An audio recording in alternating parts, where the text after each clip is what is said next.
My wife Gianna and I live in what most people would call an ordinary suburb. We have normal jobs, a quiet house, and the kind of neighbors who politely nod at you in the morning but never stop to chat for too long. Everything about our lives was, for lack of a better word, normal. Until it wasn't. It started on a Thursday evening.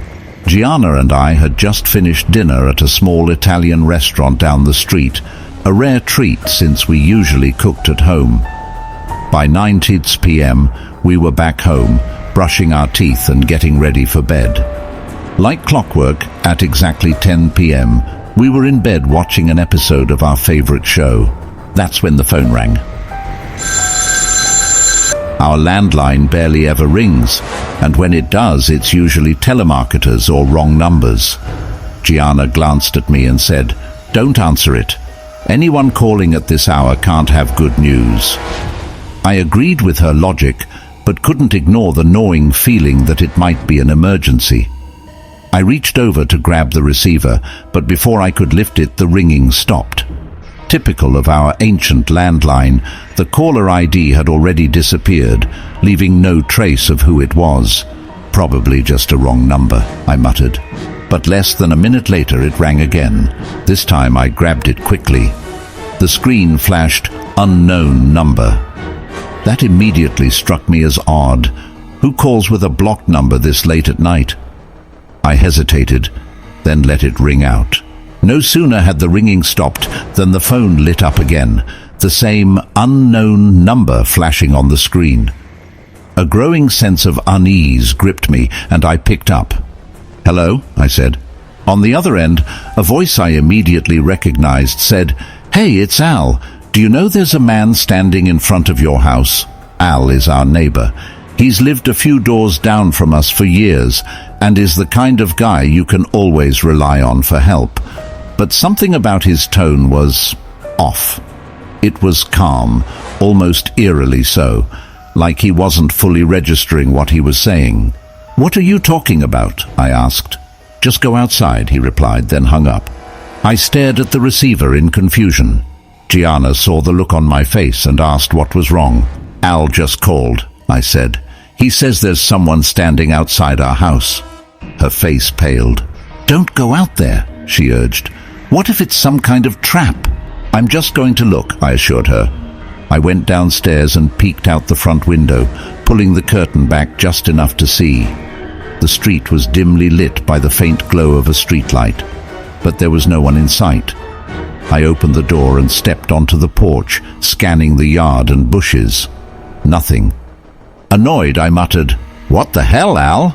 I went back upstairs and told Gianna there was no one there. She didn't look convinced.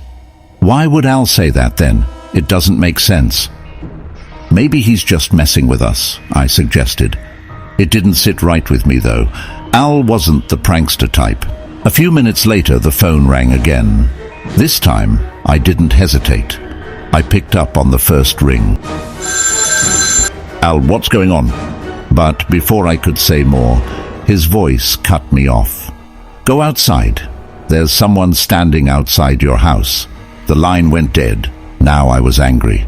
I stormed downstairs, yanked open the curtain, and froze. This time there was someone.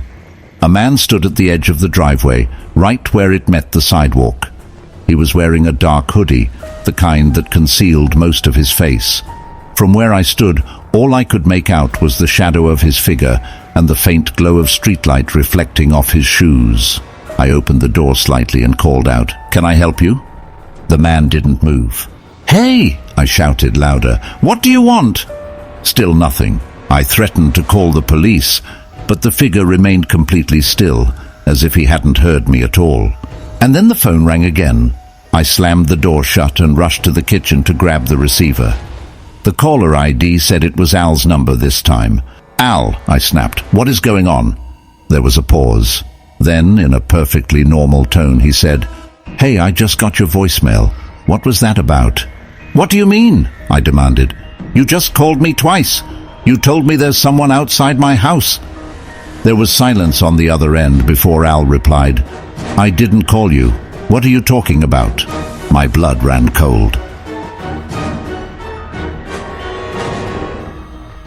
I stood there gripping the phone, my knuckles white against the receiver. "You did call," I insisted. "Twice. You told me there was a man outside my house." "Look," Al replied, his voice calm but laced with confusion. "I've been watching TV with my wife all night. I haven't touched the phone." I didn't know what to say. My head felt like it was spinning. "Put your wife on the phone," I demanded. There was some muffled shuffling, and then Al's wife, Brenda, came on the line. She confirmed it. Al hadn't made a single call all night. "But the caller ID showed your number," I stammered. "That's impossible," Brenda said. "The phone's been here on the table the whole time." I hung up without saying goodbye, my thoughts racing. None of this made sense. "Who was it?" Gianna asked nervously as I returned to the bedroom. "Al says he didn't call," I said, pacing back and forth, "but I swear it was his voice." Gianna looked as uneasy as I felt. Maybe someone hacked the phone line. Isn't that a thing? Before I could respond, a faint sound made us both freeze. It was coming from downstairs, a creak, like someone stepping on the wooden floor near the front door. "Did you lock the door?" Gianna whispered, her voice trembling. I nodded, though doubt had already crept in. Slowly, I made my way down the stairs, each step feeling heavier than the last. When I reached the bottom, I turned on every light I could reach. The living room was empty. So was the foyer. The door was locked. Still, I couldn't shake the feeling that someone or something was watching me. I peeked out the window again, half expecting to see the hooded figure still standing at the edge of the driveway. But the street was empty, eerily still. Even the usual hum of distant traffic seemed to have disappeared. As I stood there, the phone rang again. This time, the sound felt deafening in the silence of the house. I sprinted to the kitchen and grabbed the receiver without even glancing at the caller ID. "Hello?" I barked. A chilling silence greeted me. Then, after a few seconds, a voice whispered, "Did you check the back door?" I slammed the phone down, my heart pounding. Gianna was halfway down the stairs by the time I turned around. "What did they say?" she asked, her voice shaky. "They said to check the back door," I said. Her eyes widened. "Don't." But I couldn't help myself. The words felt like a challenge, like an itch I couldn't ignore. Grabbing a flashlight from the kitchen drawer, I made my way to the back of the house. The kitchen door leading to the backyard was locked, just as I'd left it. I shone the flashlight through the glass pane. The beam cut through the darkness, revealing the empty patio and the outline of the fence beyond. Nothing. I let out a shaky breath, relief washing over me. But as I turned off the flashlight and started to head back upstairs, something caught my eye. The back door handle was moving. It was subtle, almost imperceptible, but it was definitely moving.